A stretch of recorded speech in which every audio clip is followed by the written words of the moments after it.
उसको टच नहीं कर सकते, अगर टच करेंगे तो नापाक हो जाएंगे, ब्राह्मणों का मानना। हालांकि वेदों में ऐसा कुछ नहीं है। वेदों के अंदर तो ये कहा गया कि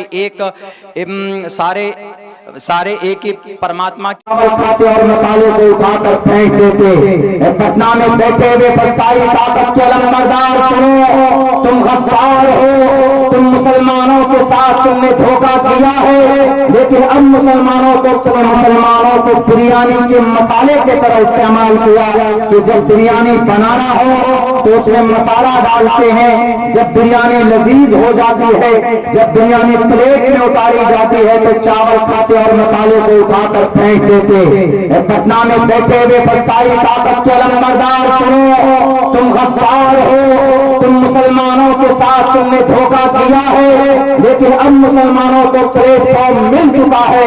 मजलिस इत्तेहादुल मुस्लिमीन की शक्ल में हमारे लिए गरीबी की बात करेगा अवैसी, हमारे लिए सड़क की बात करेगा अवैसी, हमारे लिए सीमांचल की बदहाली को दूर करने की बात करेगा अवैसी, तो हमारा वोट भी जाएगा अवैसी को। तुम जैसे गूंगे और चेहरे को हमारा वोट नहीं जाएगा।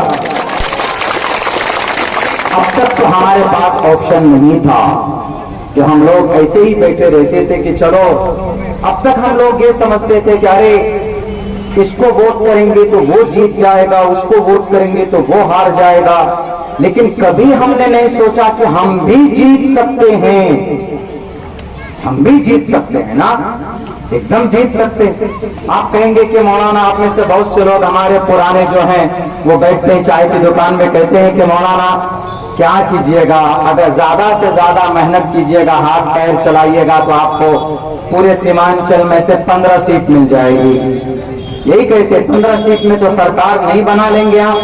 शायद उनको सियासत का ज्ञान नहीं है। 15 सीट तो बहुत है जनाब, किसी की सरकार को लटकाने के लिए है ना एक ही सीट काफी होती है। बेशक बेशक बेशक। बोलिए कैसे उदाहरण देता हूं। कर्नाटक में किसी जमाने में बीजेपी और कांग्रेस इन सब पिछले बार बैरिस्टर साहब ने रुकनुद्दीन को टिकट देने का काम किया। आज वो रुकनुद्दीन राष्ट्रीय जनता दल के गोद में बैठ गए हैं। आपको उनको मजा भी चखाना है और उनको सबक भी सिखाना है। इसलिए मेरे नौजवानों, अभी वो खाना खा रहा है, अभी नहीं आ रहे भाई, अभी 10-15 मिनट और लगेगा, अभी खाना खा रहे हैं। मेरे नौजवानों, आज क्या माहौल हो गया है।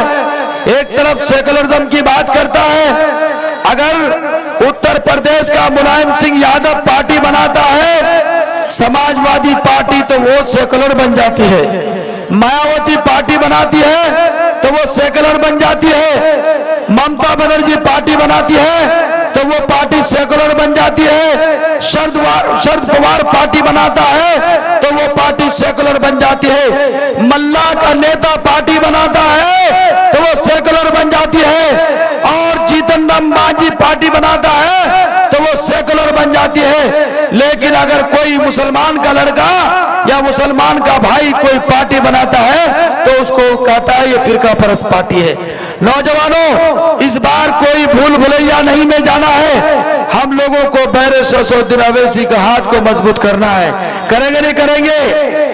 साथियों, इनसे पूछो, ये सेकुलर के झंडा उठाने वाले, जब हमारी मस्जिदें तोड़ी जाती है, जब हमारे मकबरों पर हमले होते हैं, जब हमारी दाढ़ियों पर हमले हो रहे हैं, हमारी जा रही है, ये सेकुलर नाम नहाज सेकुलर के झंडा उठाने वालों, तुम्हारी जबान कौन रोक के रखता है?